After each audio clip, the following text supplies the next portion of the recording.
many decades caught the hearts of virtually everyone in the Boston area, the Red Sox. Those were the days in which members of the Red Sox nation suffered from the curse of the Bambino, a type of suffering which those of us who grew up in Chicago following the Cubs and now follow the Phillies can understand very well. In college, Gordon again wrote for the school newspaper. He also worked at that time part-time for the Chicago Tribune. After college, he wrote for the Los Angeles Times, for which he covered the Dodgers, with the exception of 2 years when he covered back-to-back championships by the Lakers in the late 1980s. Then he moved to Atlanta, where he wrote for the Journal-Constitution. Following that, he wrote for the National Sports Daily and the Fort Lauderdale Sun-Sentinel. And then the call came that was perfect for the Boston native. Gordon has, since the end of 1996, covered the Red Sox for the Boston Globe. He travels all over the country to the great baseball parks of this nation and spends his afternoons before games and evenings after them interviewing players, coaches, and team officials. And his writing about all of this in Boston is legendary, which is why the Boston Globe has his Do Their Ask Edes blog and why he's on Boston area TV covering the Red Sox. Bostonians not only love the Red Sox, they love reading good writing about the Red Sox. All Bostonians, I think. Doris Kearns Goodwin, the famed historian and presidential scholar, frequently calls Gordon after the games to discuss his columns, and the conversation often turns to history and politics because Gordon loves reading those topics as well. His high school English teacher loves nothing more than to settle into his home theater whose walls are covered with Boston Red Sox pennants and posters and watch a game with Gordon on the night that he has off from the Globe, such as tonight. A subway car full of fans right after a Red Sox recognizes this Globe reporter, and then they might be surprised when he takes out his notebook as he interviews their responses to the team. A young boy at a Concord restaurant walks by and instantly recognizes the TV sports commentator, hesitates, and gets the nerve to ask a question. Gordon not only answers it, but asks the 10-year-old about his interests and his love for the game, the Sox, and the Boston area. Gordon loves talking with people, watching baseball, writing about it, and he's followed other passions as well. We are happy that he is here tonight with his wife Bonnie, and I can tell you it won't take much for him to talk about his daughter Chrissy, his nephews and nieces, his mom and dad who live in Lunenburg and are as proud to read the sports pages of the Boston Globe as we are to have him here tonight. I have to mention very happily that this evening is possible because of the support of the Communication Department, the English Department, the Writing Center, the Concentration in Writing and Rhetoric, the Political Science Department, and a grant from Elizabeth Pratt Spivak in memory of her husband, Gregory Spivak. And it is now my pleasure to introduce to you Gordon Edes. Thanks for coming, Gordon.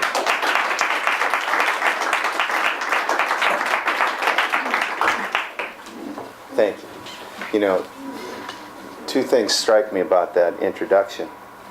One is that it sounds like I was a lousy ball player. Watch the other kids play. And the other impression I get is that I couldn't hold a job. He lists all those newspapers I worked at. It's pretty funny. But thank you for having me here.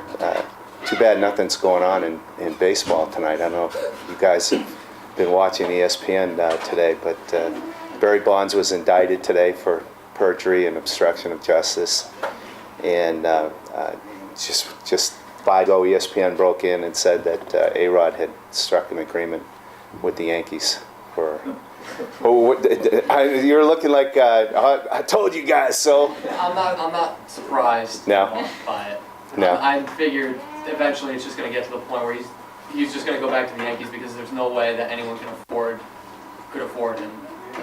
Well, you know, without completely destroying the rest of their team. Yeah, when he first opted out of his contract, which he was gracious enough, or his agent Scott Boras was gracious enough to announce while the Red Sox were winning Game 4 of the World Series, the Red Sox kind of felt the same way you did. You know, their ownership, Tom Warner, said, look, you know, John Henry said, we still think it's 50-50 that he's going to go back to the Yankees. So in some respects for Red Sox fans, that's good news. at least for those who are big fans of Mike Lowell. I did tell Lowell I would have a scoop for you on Mike Lowell, and it's this. He's probably not going to sign tomorrow. He's Grand Marshal at the Magic Kingdom Parade in Disney World tomorrow, so Disney's not usually the place they strike those kind of deals. But speaking of Mike Lowell, I was up in Cooperstown this past weekend, where the Baseball Hall of Fame is located, of course, and I'm doing a story on the Red Sox World Series exhibit that just opened last Friday. And I was talking with Jeff Idelson, who's a kid from Newton, Mass. How many New Englanders are here, by the way? Yeah, I had a feeling there might be a few of you. Jeff is from Newton, Mass, and for 13 years he was a PR guy for George Steinbrenner's Yankees. Talk about operating on the dark side. But he's been in Cooperstown now pretty close to a decade. So we were talking about the things that go into an exhibit like that, and how you choose these things. And Jeff came to Denver, for the last couple of games of the World Series, and he says, well, as a matter of fact, let me show you this letter. And the letter had a Jersey postmark. Any Jersey people here? Yeah, okay. Jersey postmark, and it was a letter from a guy who called himself the MVP Barber. And he had, in the envelope, there was a plastic baggie, and inside the baggie was something you couldn't quite tell what it was until you read the letter. And the MVP Barber said, I thought the Hall might be interested in Mike Lowell's eyebrow trimmings. And I mean, the guy, he meant it. He thought there might be some interest. Jeff said, nah, they're going to end up on the cutting room floor, but it did.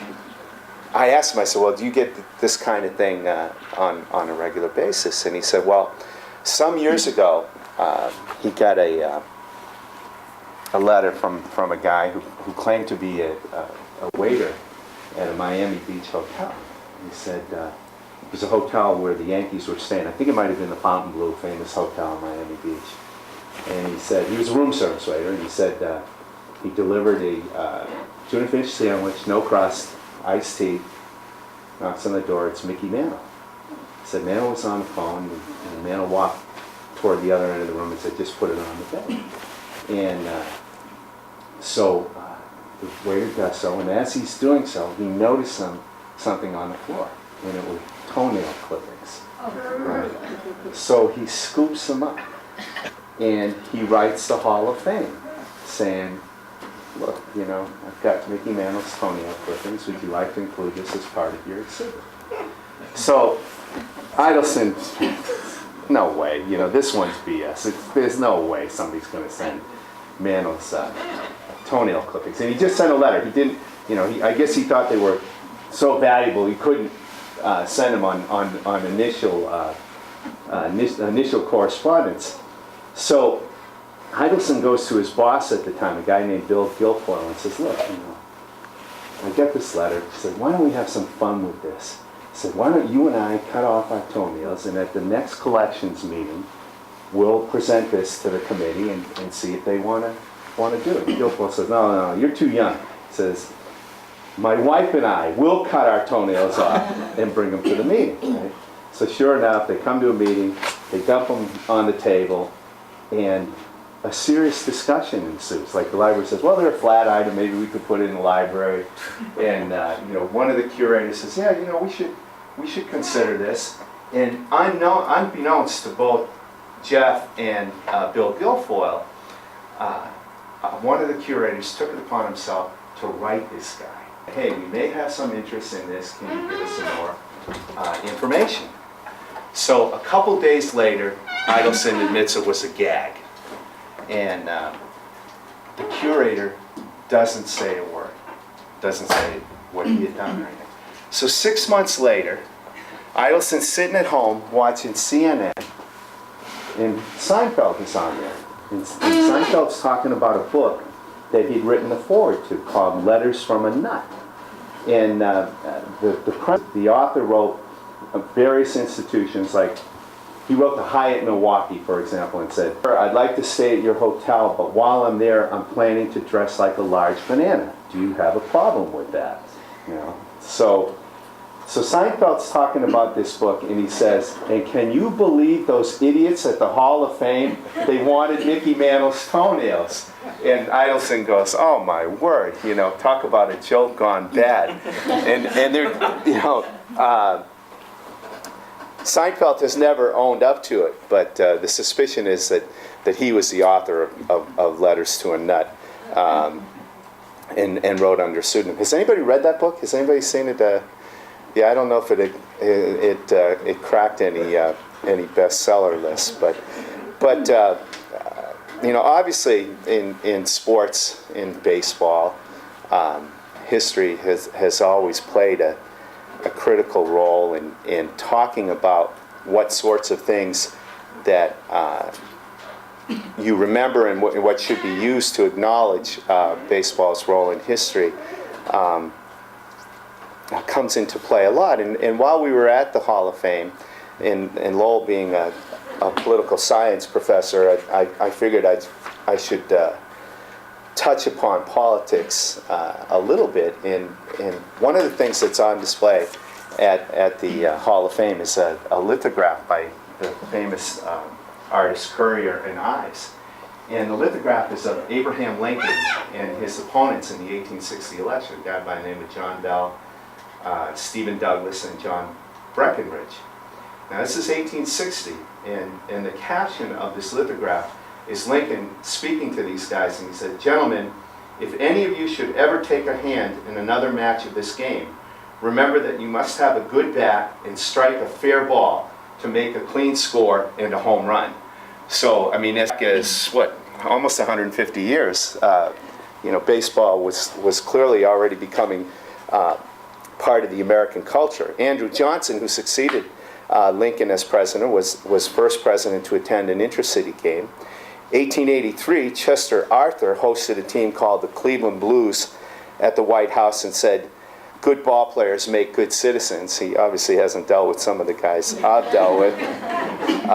1892, Benjamin Harrison was the first president to attend a major league game. He saw Cincinnati beat Washington.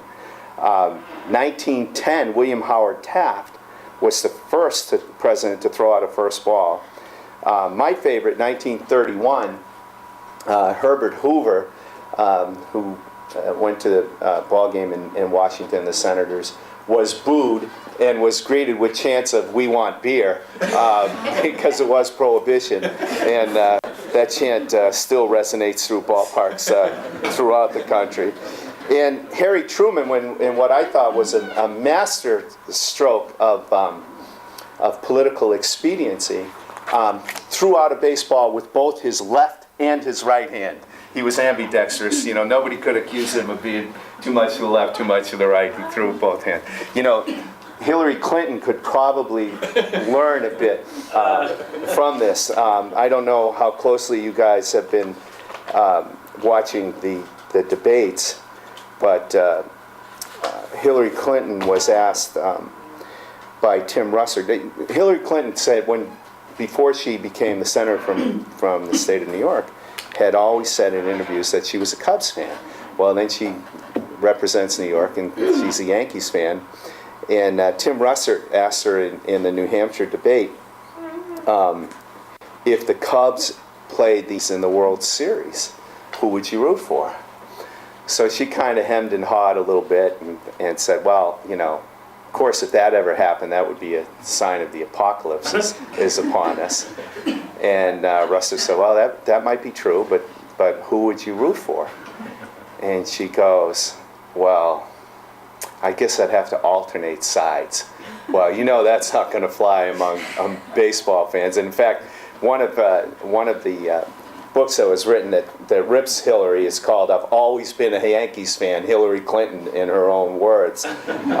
She's not alone. I was watching Meet the Press a month or two ago, and Bill Richardson, one of the Democratic candidates for president, said he was a Yankees fan And then he said he was a Red Sox fan. And Russ said, so what are you talking about? And he says, you can be both.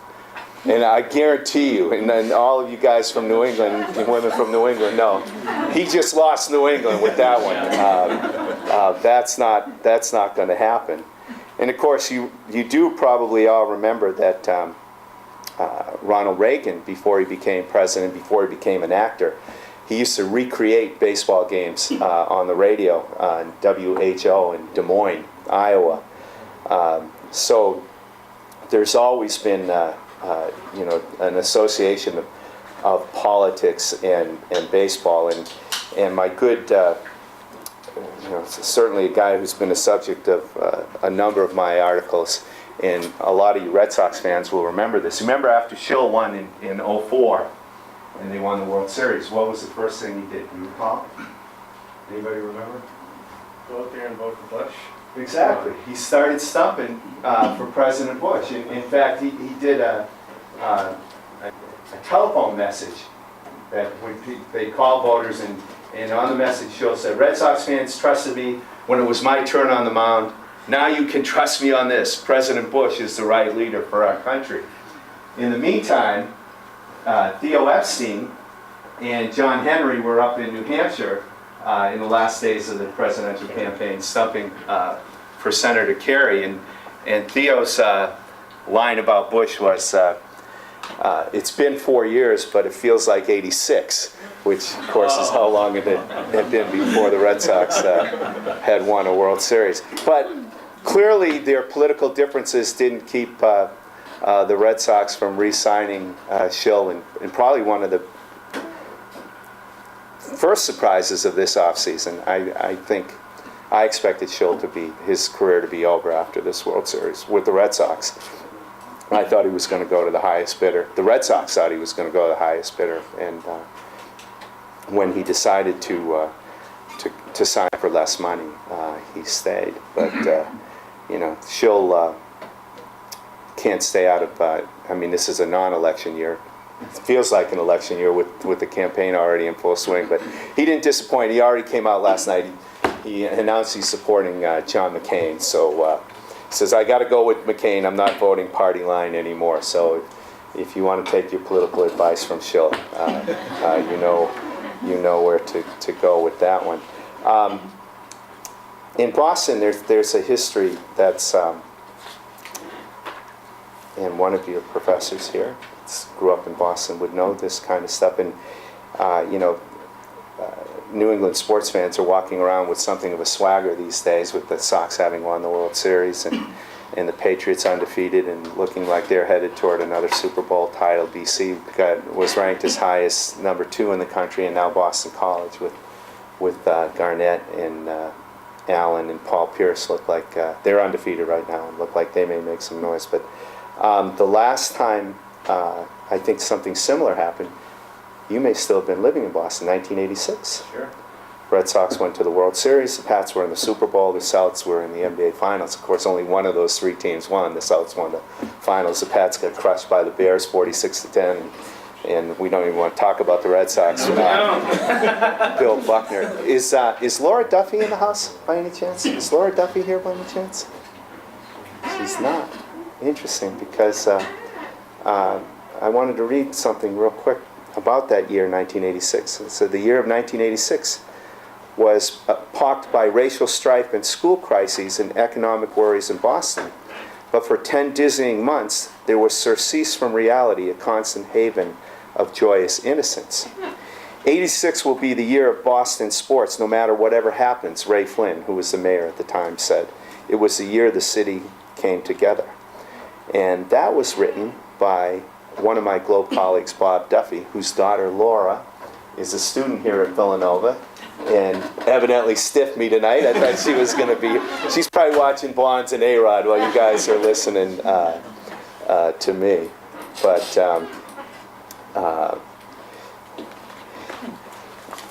he is an outstanding writer for the Globe. He works on the desk now.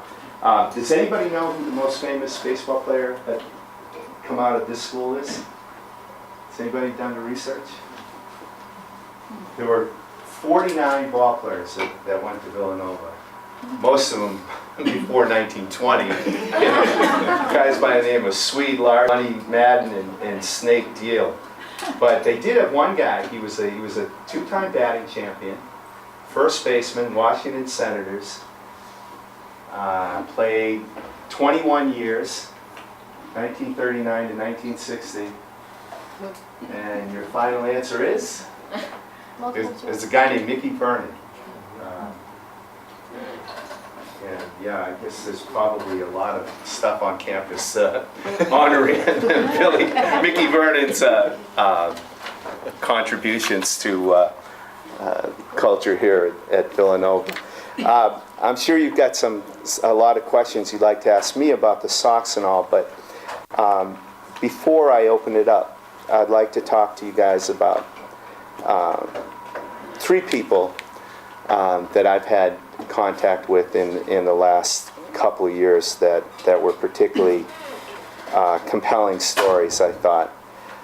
One is a guy that certainly the Red Sox fans are familiar with. I'm going to his hometown of Madras, Oregon on Saturday. It's a town of 6,000. They're having a parade to honor Jacoby Ellsbury, who was only the third rookie in World Series history to get 4 hits in a game. The last was Joe Garagiola, of all people, against the Red Sox in 1946. But what makes Ellsbury's story particularly compelling, I think, beyond the fact, as Jason Veritek said, that he has lightning in his feet, and how many of you will ever forget seeing Ellsbury score from second on a wild pitch? I don't think I've ever seen that. It's pretty cool. But Ellsbury is the first big league player of Navajo descent to play in the major leagues. And the first notable Native American to play in the big leagues came from Maine, from Penobscot, Maine, a guy by the name of Louis Sockalexis, who played for the Cleveland Indians and is credited with the Indians adopting that name as the name of the club and the Indian emblem and all of that. And Ellsbury's family traces its roots back to a Navajo chief by the name of Ganado Mucho, who was a contemporary of Kit Carson in the 19th century and all. And it's interesting because there was a famous baseball pitcher named Charles Albert Bender, who's known as Chief Bender. And I mean, that's what everyone called him, Chief. He played at the turn of the 20th century, and he was subjected to, every possible stereotype of Native American and all. And he never publicly complained about being called Chief. This is a guy who played and pitched in 5 World Series, and he said, "I was cool on the outside. On the inside, I burned up." So I asked Jacoby this spring, if he hears any of that kind of stuff. And he says, "Yeah, some guys will call me Chief and all that." He said a lot of guys, thought he was, because he looks a little bit exotic, they thought he was, they'd speak, some of his teammates spoke Spanish to him and all, thinking that he was Spanish and all that. And when they find out what his background is, that some of them will call him Chief and all. And his aunt had something interesting to say about that. She said, if they want to call him Chief, it's actually kind of appropriate. He was descended from a chief. We'll take that as a compliment and run with it.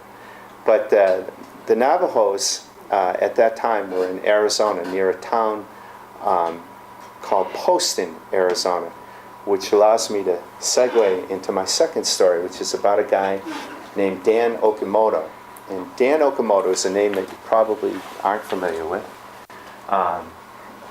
He was the son of Christian missionaries from Japan. And they had come to California in the late 30s. And they were in California when the Japanese bombed Pearl Harbor. So his parents, his mother was pregnant at the time, were among the 120,000 Japanese Americans who were sent to detention camps during World War II. And the camp they were going to be sent to was in Poston, Arizona, which is very close to where Ellsbury's reservation was, the reservation that his mom grew up. But before they made it to Poston, they were temporarily detained at Santa Anita Racetrack outside of Los Angeles, awaiting to be shipped out to Arizona. And while they were there, his mother gave birth to him. And literally, he was born in a stable. He was born in a horse stable at Santa Anita. And what does this have to do with the Red Sox besides the fact that, the coincidence of Poston, Arizona? Well, Dan Okamoto wound up going to Princeton University, where he was roommates with Bill Bradley and friends with Larry Lucchino, the CEO for the Boston Red Sox. And besides going on and actually managing Bradley's presidential campaign for him, Okamoto was contacted by Lucchino. Actually, Okamoto had no idea what Lucchino was doing until he went to San Diego one day and picked up the paper and was reading the sports section and saw that Lucchino was CEO of the Padres. And he called him up and they had lunch. And Hideo Nomo had just been and had been the National League Rookie of the Year, had a great year and all that. And Lucchino asked Okamoto if he would help him find the next great Japanese pitcher. So Okamoto says sure, and he goes over to Japan and all, and helps the Padres in recruiting Hideki Arabu, who later became famous for being referred to by Steinbrenner as a fat pussy toad. That didn't quite work out the way Lucchino and Okamoto had planned. Irabu never actually pitched for the Padres. He insisted on becoming a Yankee, and they eventually worked out a deal. But what makes it somewhat relevant to today's Red Sox team is that while Okamoto was in Japan, he was watching television, and the high school tournament, the national high school tournament, was on TV in Japan, the Koshien it's called. And he saw a young 17-year-old kid by the name of Daisuke Matsuzaka pitching in this tournament. They called Lucchino and said, "You have to come over here now and sign this kid." And of course, it's not that easy, particularly with amateur players. But when Matsuzaka, 10 years later, posted last year from his Japanese team, which will set into motion his ability to become a free agent, signed with the Red Sox, Dan Okamoto helped in the recruiting of him and was there when Matsuzaka came to the home of Tom Werner, the Red Sox CEO, and the courtship began, and Okamoto played a big part in that. So that's kind of a cool, it's amazing how some of these stories can just kind of wind around and end up having some relevance to what goes on in the field. The third guy I want to talk about has no direct connection to the Red Sox. He just happens to be one of my absolutely favorite people that I've ever met in 28 years of sports writing. A guy by the name of Buck O'Neill. I had the unbelievable privilege. The Red Sox had invited Buck to speak at Jackie Robinson Day ceremonies. Jackie Robinson's birthday is January 31st, and each year the Red Sox have an event in Jackie's honor, and they bring speakers in. And they brought in Buck one year. And the night before he spoke to some school kids, they had a private dinner for him, and they invited me to meet him. And Buck was if you don't know his story, he was a player and a manager in the Negro Leagues. He was the first African-American coach in Major League Baseball. He was a coach for the Chicago Cubs. He was also a scout for the Cubs. And among the players he can take credit for signing are Ernie Banks and Lou Brock. two Hall of Famers. That's not too shabby. And he was probably the greatest ambassador baseball in my lifetime. Lasorda might argue with that, but I don't know if any of you saw the Ken Burns series on baseball, but Buck played a huge role in that. And if you haven't seen it, I would highly recommend it. But he was a guy who, you know, there's a story. One of the great Negro League players, a Hall of Famer, this guy by the name of Cool Papa Bell. And Cool Papa Bell, they said, was so fast that he could, you know the story, he could jump out of bed, turn out the light, and be back in bed before the room got dark. That actually happened. Cool Papa Bell had a bet with Satchel Paige, and Buck knows the inside story and knows that Cool Papa Bell knew that there was something wrong with the light switch. It was faulty, and there was a delay of a couple minutes, and he won his bet. And you know, Buck, of course, played at a time before Jackie Robinson broke the color line and integrated Major League Baseball in 1947. And he used to always say, you know, they wouldn't let me play because of this beautiful tan. And they once asked him why he wasn't bitter about it. And but I'll tell you, if Buck had any reason to be bitter, is when they had the recent induction of all these Negro League greats, and he wasn't included on the list. I mean, that was insane. But he said, I don't hate God's creatures. I can't hate any of God's children. I hate cancer. I hate disease. You know. He says, don't feel bad for old Buck. He said, Buck was dancing with Lena Horne. Not bad. And the other thing Buck always said, said, never pass a woman wearing a red dress. You know? And there's some wonderful stories about Buck, his advice, and you know, momentarily disappearing while he went back and hugged somebody in the lobby and you know, told them how delighted he was to see them. You know.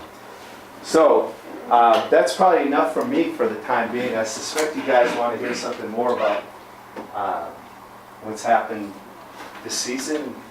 Red Sox questions, sports writing questions, anything that's on your mind. I'd be happy to answer. Can we get anything? Yes, sir. I have like 20 questions, but how about, I guess the one that brought me here in the first place is, what would you suggest to, you know, kind of a middle-aged, over-the-hill person who wants to, has always wanted to be, do something similar to what you're doing? How would you suggest that person proceed? It sounds like you described me. Middle-aged guy doing. Shoot, I don't know. That's a good question. I mean, you mean to actually like get involved with the ball club and write? Actually, from my own point of view, actually writing about baseball. Well, you know, I mean, this time period is probably as good as any to do something like that, simply because of the proliferation of blogs and all of that. You know, I mean, you're probably not going to get hired at this stage of your career without any experience. You know, writing sports for the Boston Globe or the Washington Post or a paper of that nature. But that certainly wouldn't preclude you from, you know, cranking it out yourself on a website and all. And I mean, I'm sure a lot of you guys here are fans of Bill Simmons. Bill, ESPN page 2 columnist. Anybody read him? Yeah. No, Simmons was a frustrated desk guy at the Boston Herald. He came up with that Boston Sports Guy website, and he parlayed that into a pretty lucrative career at ESPN, ESPN.com. So how many of you were surprised that the Sox swept Colorado? Was that a given? You weren't surprised at all? It was kind of like, you know, in 2004 where they came back and, you know, once they were on that, you know, coming all the way back, they were going to let themselves lose. So, I mean, the Rockies had to pull off eventually. So. Yeah, you know, I do think the 8 days off killed them. I really do. You know, you're probably right. Nobody was going to slow down the Red Sox at that stage. I mean, where they outscored Cleveland, what was it, 30-5 those last 3 games? Yeah, something like that. It was, I'm actually an RA on campus, and I had several of my Yankee fan residents come up to me in my room, which is all Boston Dow. I have a bunch of pennants, and the Yankee one is somewhat burned. Yeah. But they said Inadvertently. they said that they said, you know what? They said I'm so sick of Boston because they always have to they have to create their own magic. I said they don't create their own magic. They just like doing things the hard way.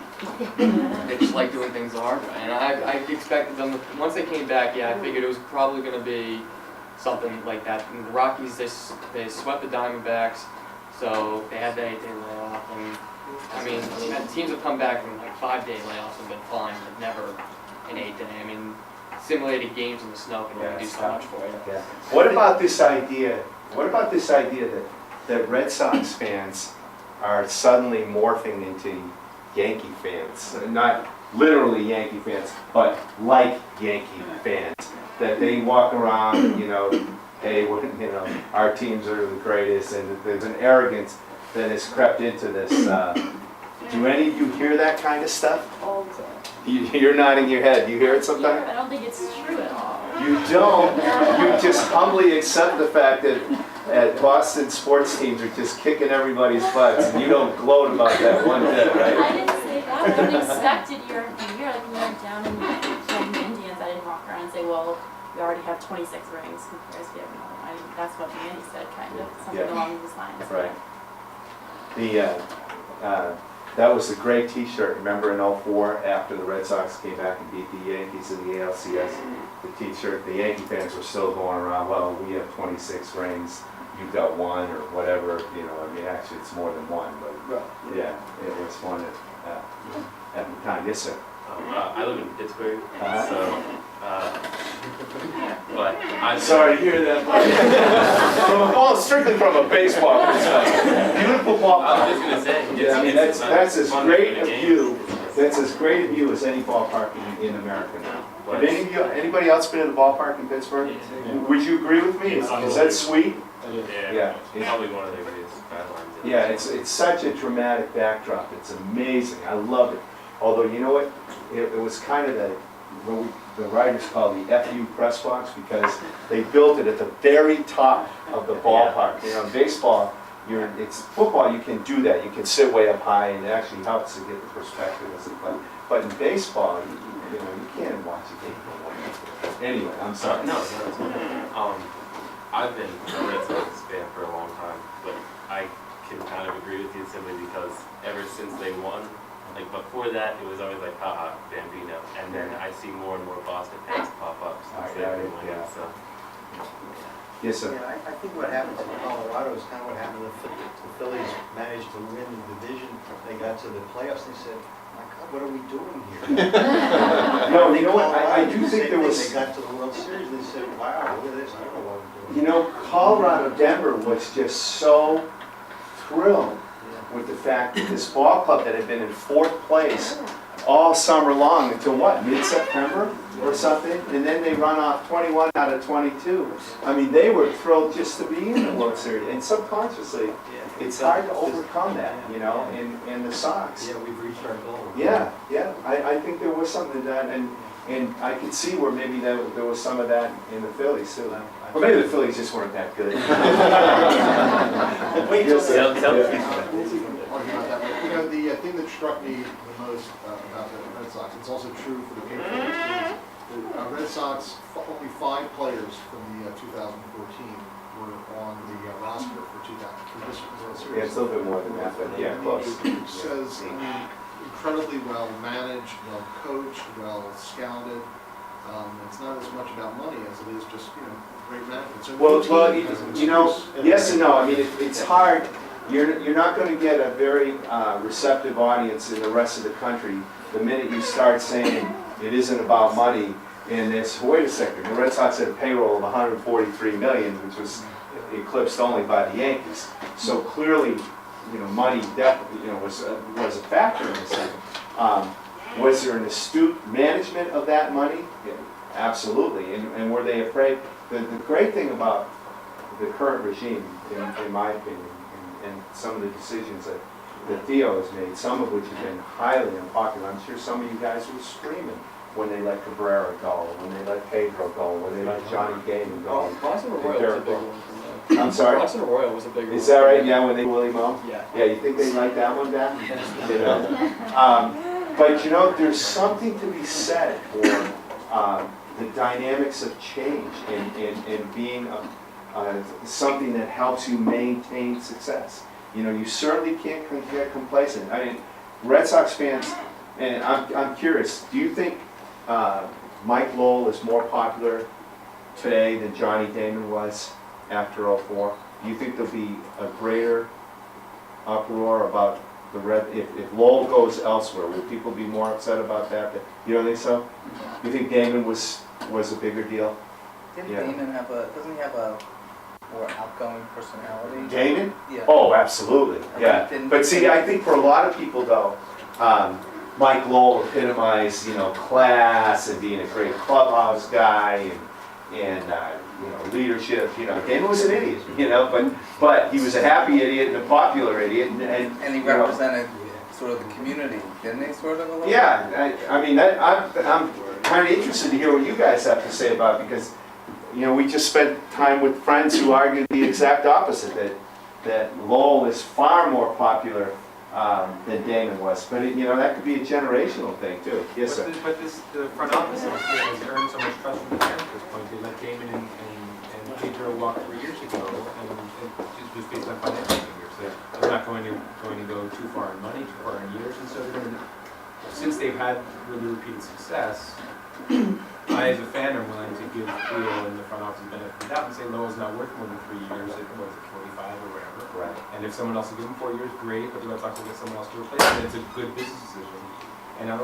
And I trust the front office enough. They've earned that credit. There's another component to that supports the idea of, you know, putting that Leo bumper sticker on the back of your car. Can any of you guys tell me who the Red Sox got with the draft picks that they received as compensation for losing Orlando Cabrera? Jacoby Ellsbury. The compensation for losing Pedro. Anybody? Take a guess. Was it Buffalo? Clay Buchholz. That starts to win you a little trust, like these guys know what they're doing. You know, when you get people like Ellsbury, Buchholz, Michael Bowden, who's a top young pitching prospect, they got him with a compensation pick. There's an infielder from Stanford named Jed Lowry, who's maybe a year away from the big leagues. He came as a compensation pick. You know, that kind of turnover and placing that kind of emphasis on scouting and player development, that's gonna pay you dividends. The Yankee team that we've seen go from a team that won 4 World Series in 5 years to a team that hasn't been back, hasn't won a World Series since the year 2000. You know, part of it is because they were allowed to grow old together. You know, there hasn't been enough change. You know, maybe it's finally starting to take place with Philip Hughes coming in and Jabba Chamberlain and stuff like that. But, you know, I hope the Yankees have learned, you know, let Roger pitch for the Olympic team next year or something. You know, none more of this $28 million. Yes, sir. I got a question. How many poli-sci majors in here? Any? Poli-sci? 1, 2. 1, 2. Okay, so I have a question that's connected to politics. I mean, Evan's numbers were over. If you're talking home run totals and RBI numbers, that's over 21 years, right? Same home runs, same RBIs. Over 21 years, as opposed to, you know, 14. Played an unbelievable right field. Oh, he played a great right field. There's no question. But if you're going to say, I mean, he's a terrific player. But if you're going to say the Hall of Fame should be what? The best 1% of players ever played the game? I don't think. I would vote for Andre Dawson 100 times. Than vote for Dwight. But that's what makes it great. I mean, it's great to debate that kind of stuff. The steroid thing is going to work in Rice's favor, I believe. Although the numbers kind of didn't take the spike up last year that I think a lot of people expected. It was a little bit better. I think Goose is going to get in this year. Gossage, I'm not sure about that. It's going to be close.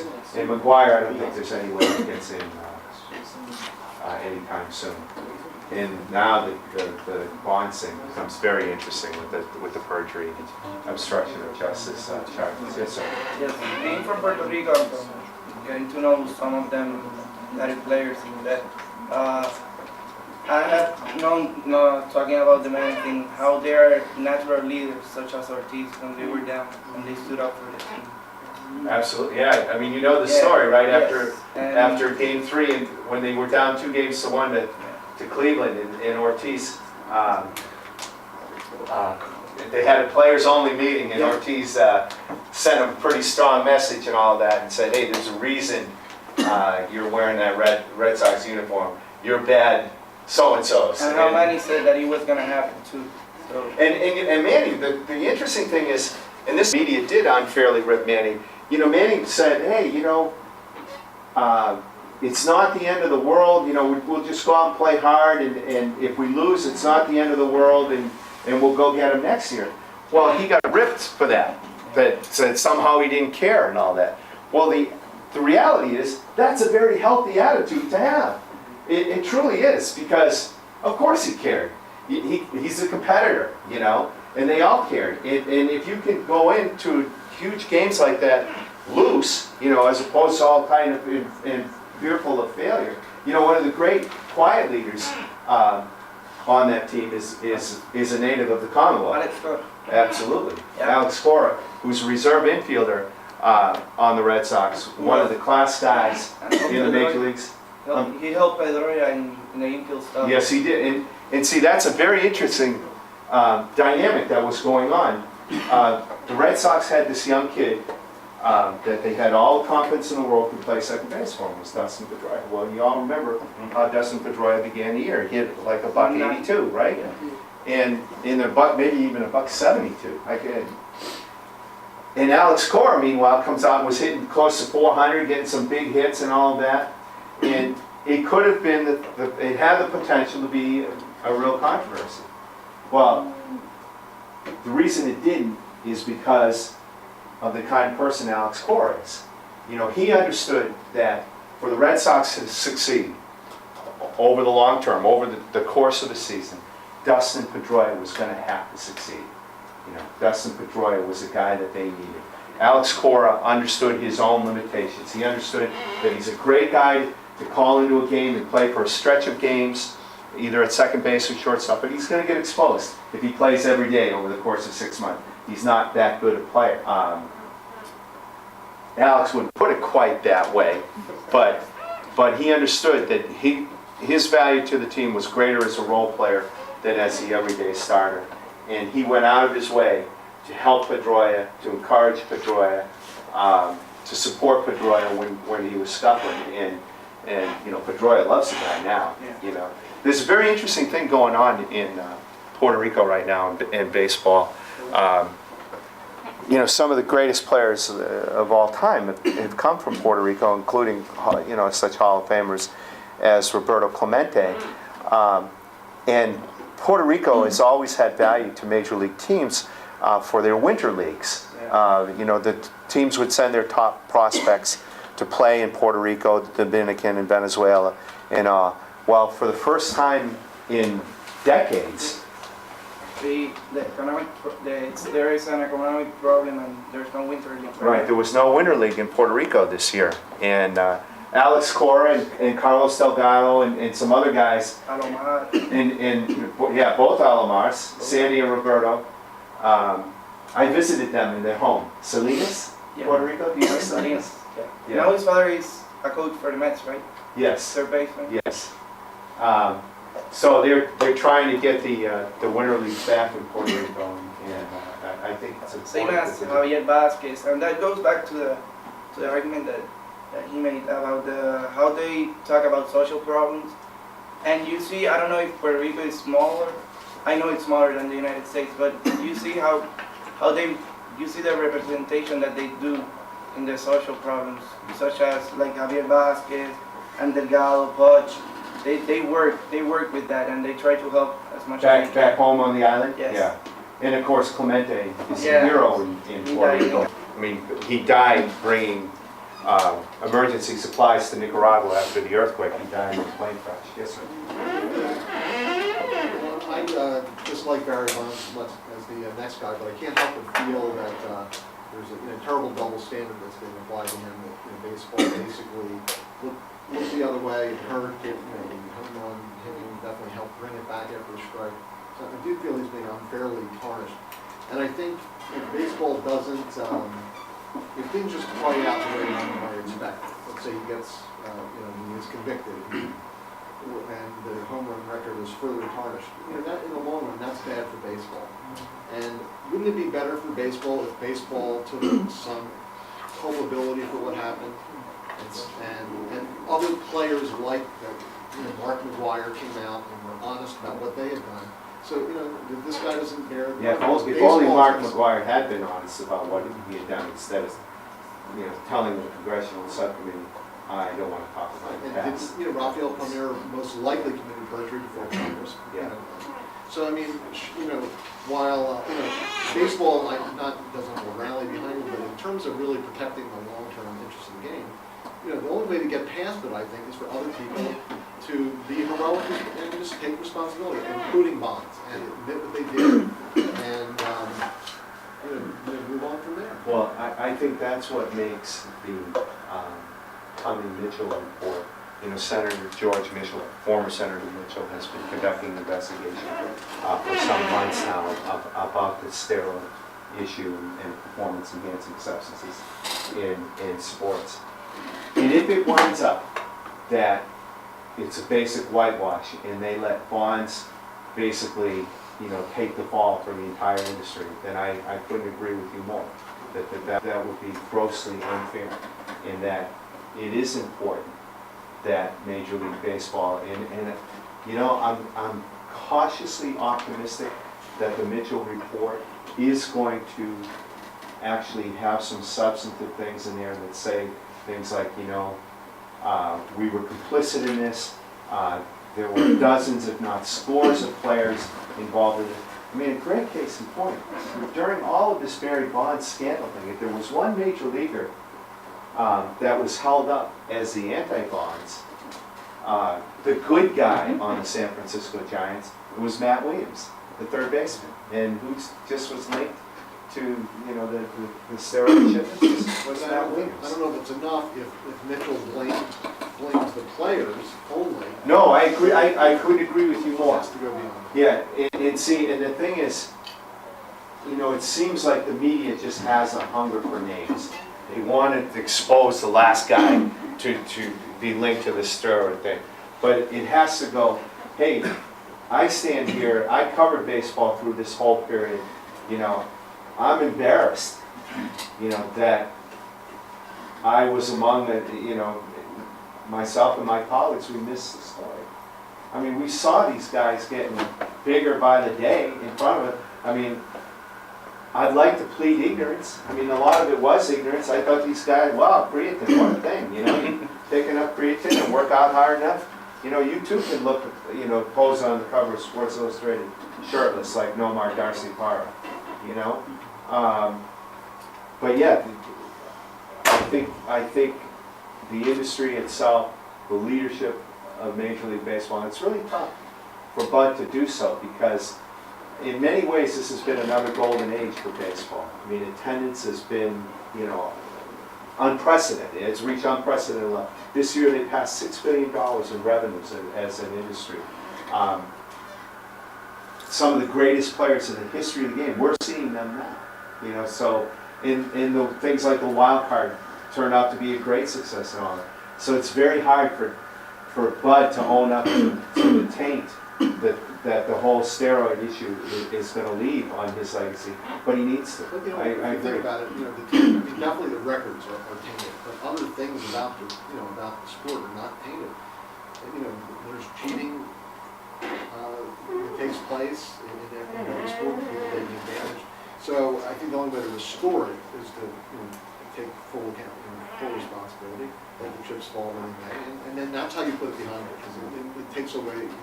Bravo, well said. Another, if I can, what is your feeling about the San Francisco reporters who, took the grand jury testimony and turned it into a book?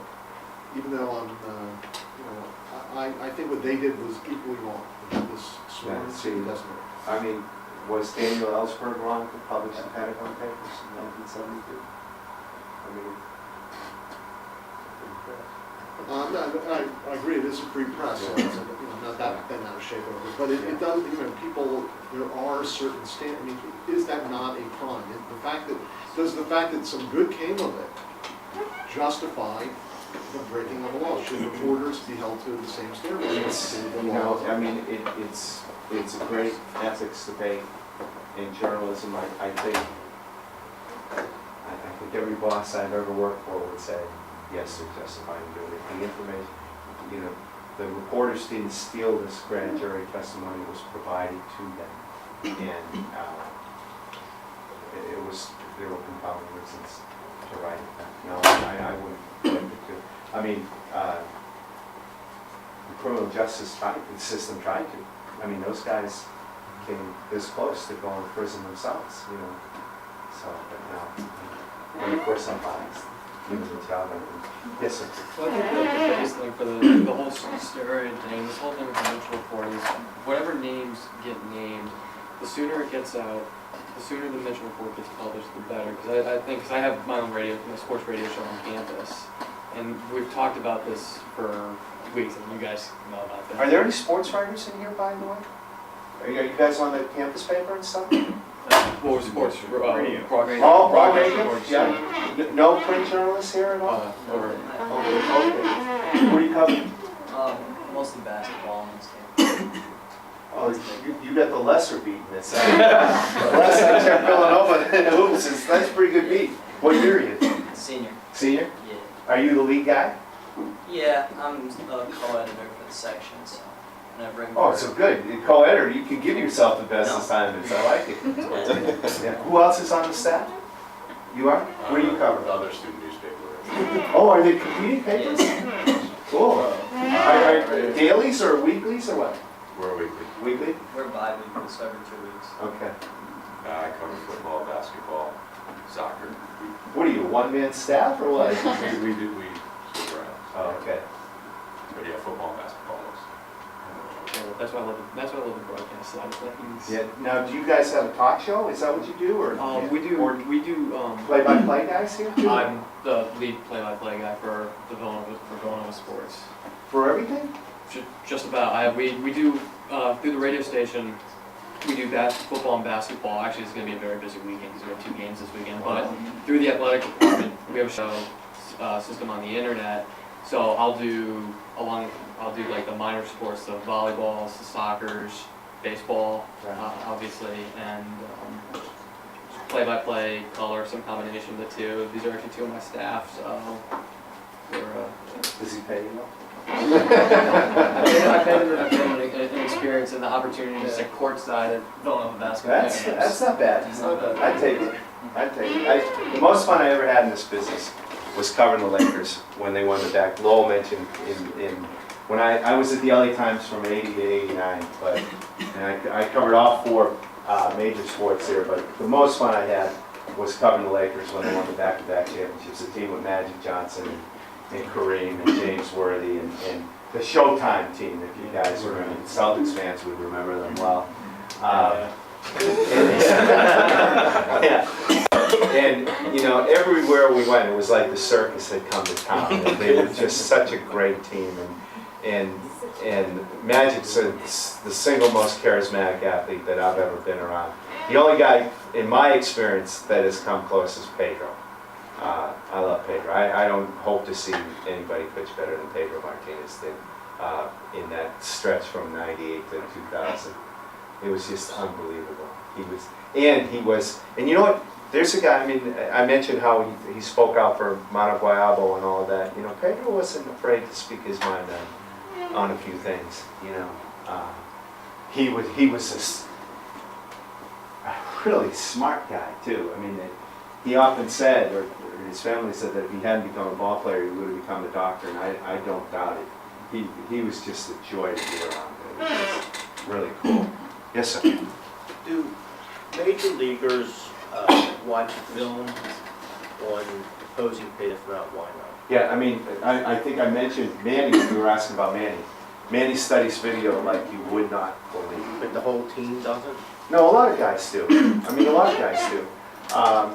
There are certain guys that like to take the approach, see the ball, hit it. It's worked for them their whole life, you know. Ortiz has become, and that's one of the advantages of being a designated hitter. You can go into the clubhouse between at-bats and study the film of your previous at-bat and all. And Ortiz does a lot of that, you know.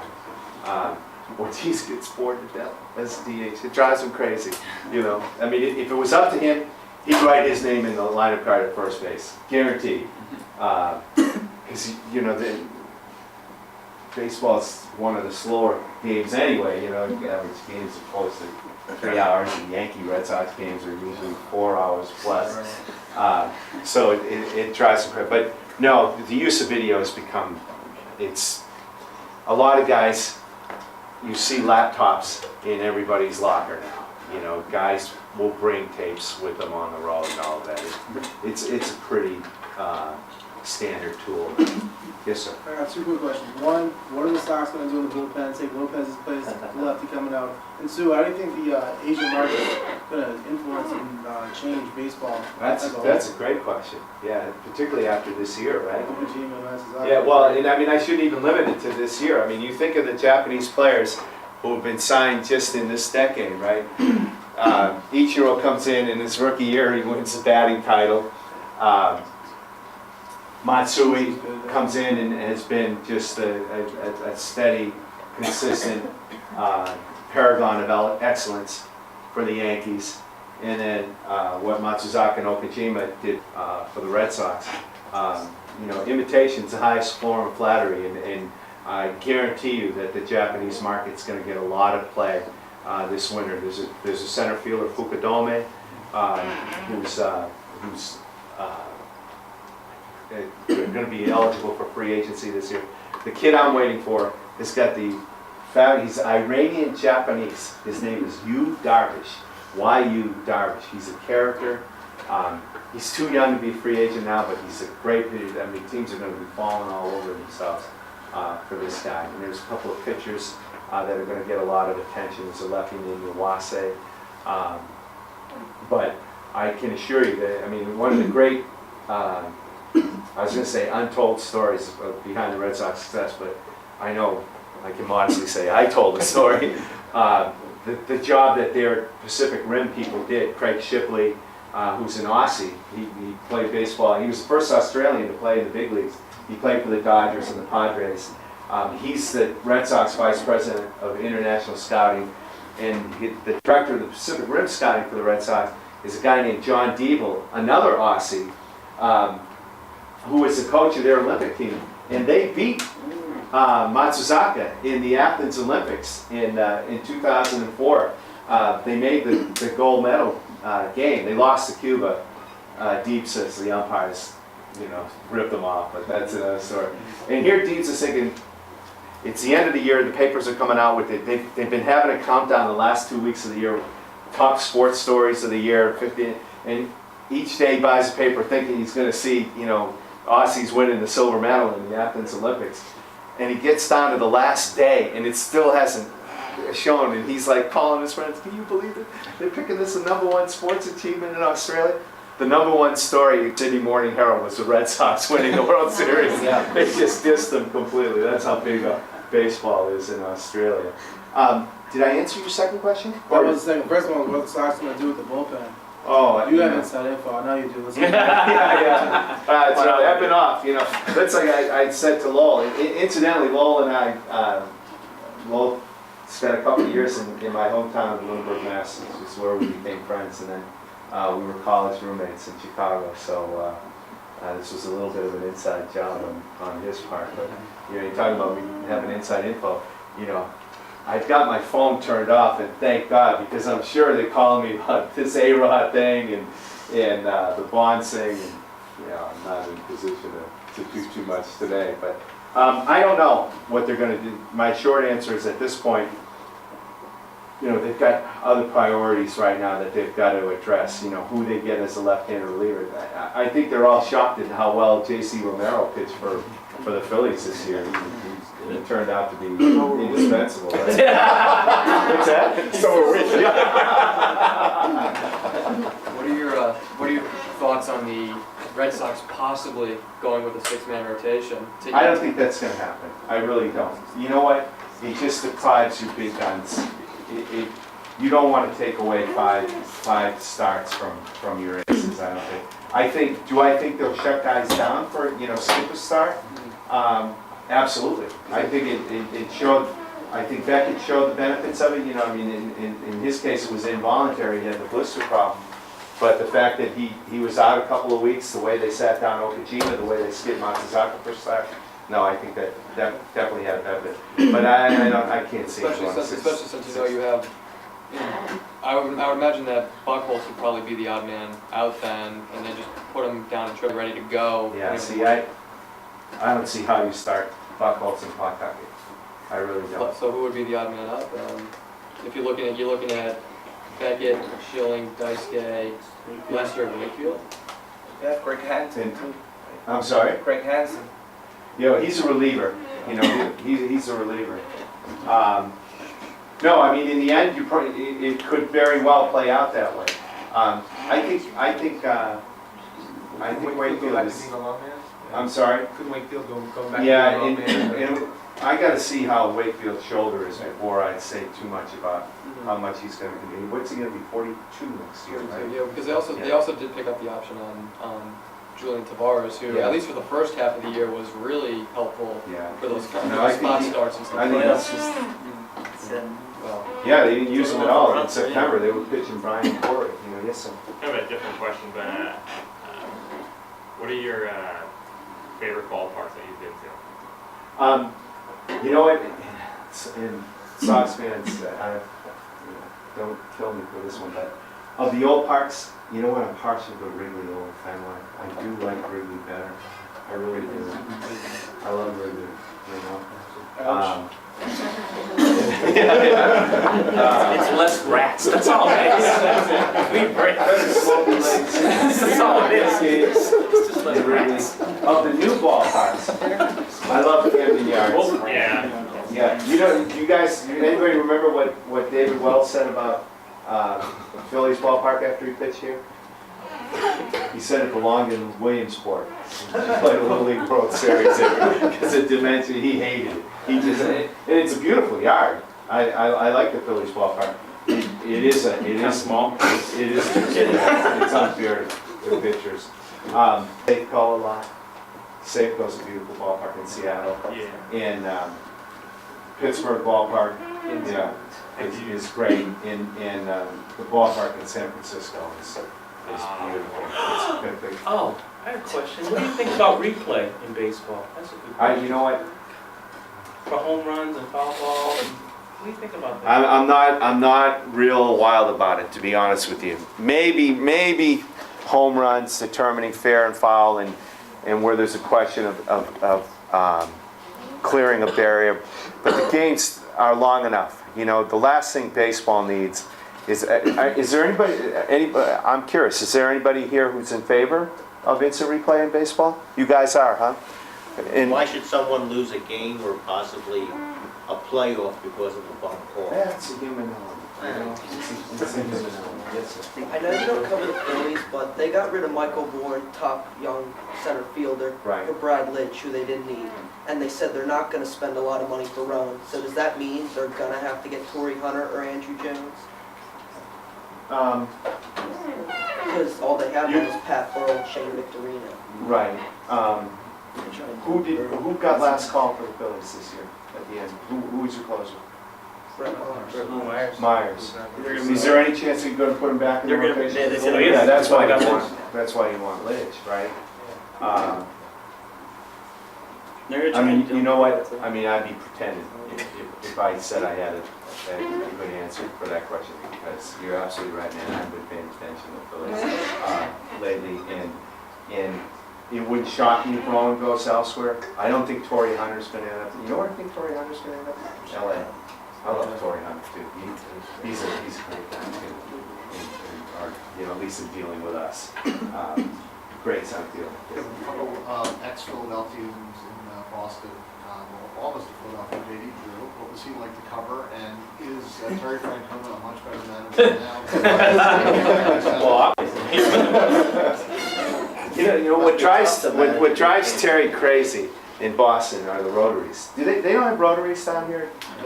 You live in both places. Do you guys know what rotaries are? It's where like several roads converge. Tito says for the life of him, he can't understand how he goes into the rotary with 4 other cars, and the other 4 cars are flipping him off. How can he always be the only one? And he's the manager of the Red Sox, It's like they don't care.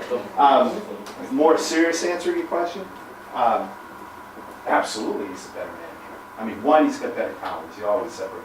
Is Joe Torre a better manager now than he was when he was, in Atlanta and Anaheim? Sure. He didn't manage Anaheim. He was a broadcaster. St. Louis. Yeah, St. Louis. Mets. Yeah. But I think he also learned from the failure here. I think he learned a tremendous amount from the failure. I think he learned as a bench coach in Oakland, and also that year he spent in Cleveland and working in the front office. I think there's no, you can't even make the analogy between when you manage here in Phillies and what we say. Oh, J.D. Drew. J.D. Drew had a brutal time of it he was public enemy #1 for much of the year. You put that, instead of his uniform number 7, they should have just put an extra 0 next to the 7 for $70 million, and then, instead of his name, put "hit me" there, because the contract made him a target in Boston, and then he didn't perform. He hit a home run on April 22nd against Chase Wright of the Yankees, ESPN game. He hit the last of the. No, Veritek hit the last one. He was the second one. Right. Way to go, guys. Third one, right? Third one. Yeah.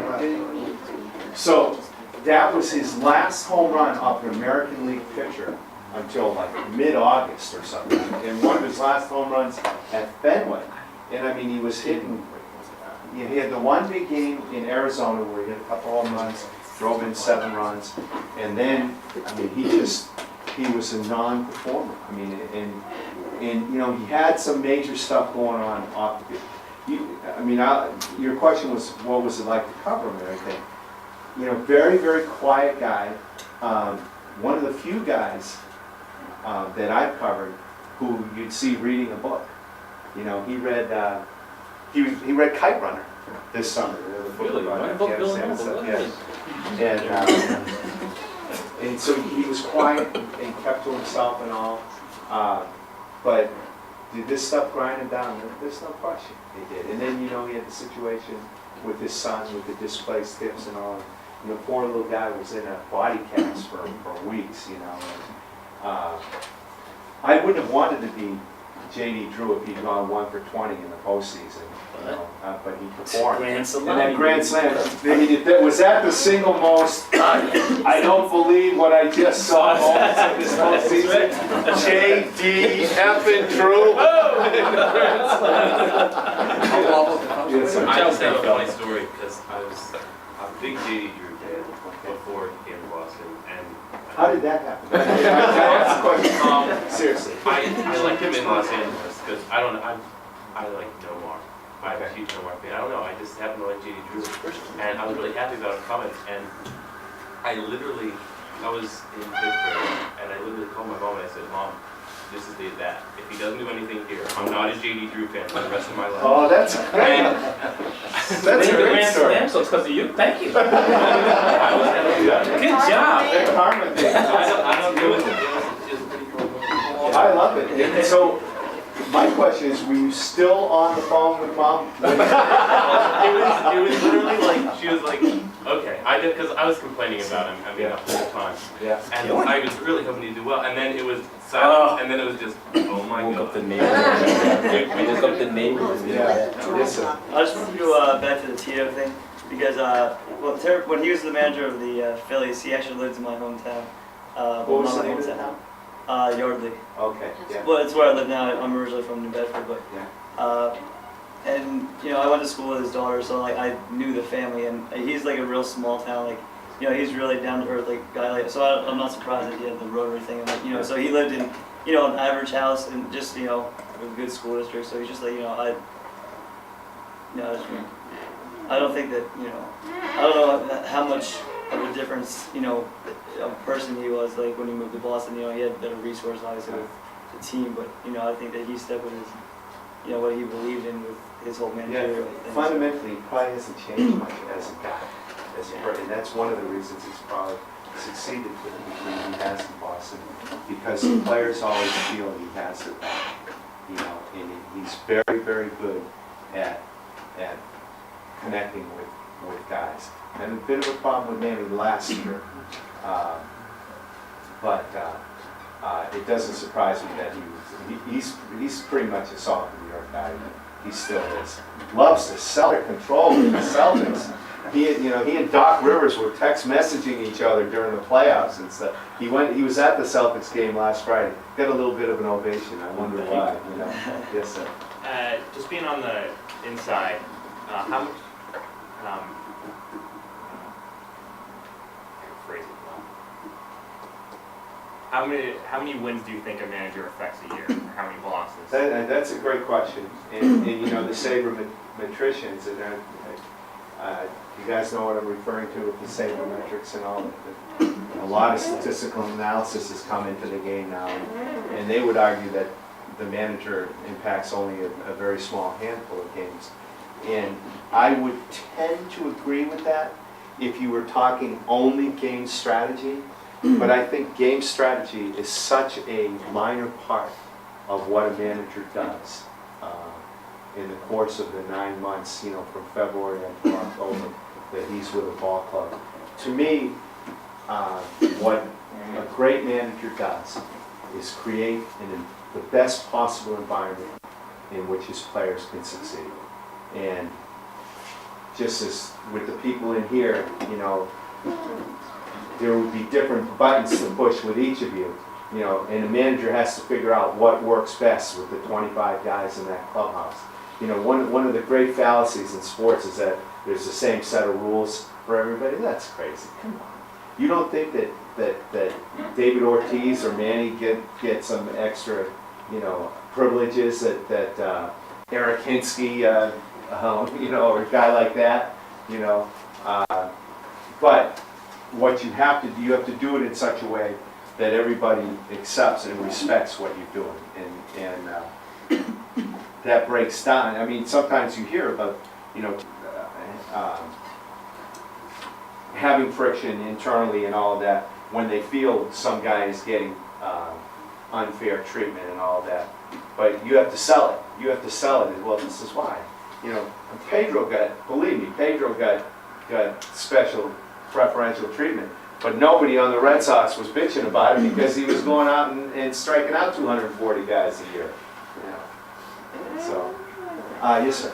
This is kind of a little bit different of a question, but I was home on a fall break and I was listening to the famous sports radio station. The guys in the morning were talking about how long the playoffs games were and how, in their opinion, a whole generation of kids the MLB is alienating a whole generation of kids because they can't stay up to watch the games. They're starting at 9, when really they should start at 9:20 or first pitch is going to be around, or 8 if they start at 8:30. And kids can only stay up for about half an hour to watch the game, and that they're not getting to see the biggest stage in baseball. Well, in the same vein, I have a question for you guys. Front page story in the Boston Globe today. Red Sox raised their ticket prices by an average of 9%. Ma'am, you're shaking your head, you know.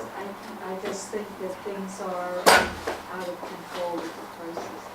Out of control is insane, you know. That's the word. I mean, when field box seats are $125, I'm just family blown of away. 4. go to a ball game, take their young kids. I mean, Lowell and I were talking about, we were in Chicago in the 70s, and you know, it was easy to go to sit in the bleachers for a Cubs game, or you could buy an unreserved grandstand seat for nothing. But if we wanted to sit in a box seat to go to a game, we could. It was within the budget of a college student at that time, you know. Yeah, you had to shell out a few extra bucks, but you could do it, you know. And if you say, hey, this is, you know, Hank Aaron's coming to town, let's go, you know, I think we could do it. But now, I mean, how do you spend that kind of money? And what kind of blows me away is the tolerance level of Boston fans, that they're paying at least twice as much as some fan or a Pirates fan or a Kansas City fan for basically the same product. I mean, it's the same format of ball game. But you know what? They've sold out 388 consecutive games, and next season they're going to break the record of 455. The demand is out of control, but you just wonder in the long run, you know, and that's why I said it's a corollary to your question. The same thing of starting games so late at night. You know, both of those trends, the increase in ticket prices, the fact that games are so late, you kind of wonder what that does for the next generation of fans. You know, I'm not sure. Baseball games, World Series games were on in the afternoon when school was in session, so you could, you know, and it certainly didn't affect my generation of baseball. Yeah, but you could, I mean, but you get out of school and you hear the last few innings Yeah, anyway, just right? bring a transistor to school. Yeah, see, there you go. How many? I'm curious. How many of you go to, say, 5 or more games in the course of a season? You pay the prices, right? You pay. You know, you had to sell your second car. You know, it's unbelievable. Well, who are you pointing at? Well, there were two folks in the back row that you keep forgetting about over there. Did you guys have your hands up? I'm sorry. Good of my wife to know this, though. I'd like to ask a question about the mental versus physical part of baseball. Do teams have team psychologists, or do players have individual psychologists? And if so, what role do those people play? Where's the guy who wanted? You don't have the psychology background by any chance. You want to get in the game? I've been to enough therapists. Actually, a greater and greater role than ever before. The Red Sox had what they call the performance enhancement counselor, which sounds dangerously like the guy who was supplying the steroids, you know. But his name was Don Coxstein. He also works with the Dallas Mavericks, and he's basically a sports psychologist. And you would often see him, he's always in the clubhouse, always on the field during batting practice and everything. Very low-key way of ingratiating himself with the players and all. Some guys tapped into him a lot more than other guys did. But yeah, he was a significant part of their success. And enlightened agents, I mean, say what you will about Scott Boras and all, but in terms of taking care of his clients, he's hands down the best. I mean, not even close. And I don't mean just getting the last nickel, but just taking care of his clients in every way, whether it's having his own strength and conditioning coach, or the guy in Bonnie, you know this guy, is he has his own sports psychologist, Harvey Dorfman, who a lot of players have consulted over the years and all. And baseball in particular is such a mental sport, I think. You know, I mean, football you can rely on the adrenaline rush and the aggression and all of that, at least in so many positions. But baseball is all mental. And to me, the reason for that is that you can do everything right. If you do everything right in basketball, 9 times out of 10, the ball's going to go through the hoop. You know, if your mechanics are the same on the shot and everything, it's going to, I'm sure there's some basketball players, you know it's true. It's going to go, you know. In baseball, you can do everything right, and get a fly ball 420 feet that's going to get caught on the track, and the next thing you do, you look up, you're 0 for 17 or something. You know, the mental aspect, especially over the course of a 162-game schedule, is you and the best organizations and the Mark Shapiros of the world in Cleveland have, you know, he has Charlie Maher there, sports psychologists. A lot of teams recognize the importance of that. You know, you don't just rely on the third base coach to roughly go over and give a guy a kick in the butt. You know, I mean, it's a little more subtle than, and I think teams are recognizing that. Yes. What are your thoughts about the change in the ethnic makeup of Major League Baseball, the decline of African Americans? To have more African Americans? No, I mean, how do you Oh, well, how did that happen? How did it happen, and how's it going to affect Yeah, the future? I think it's pretty easy to understand how it happened.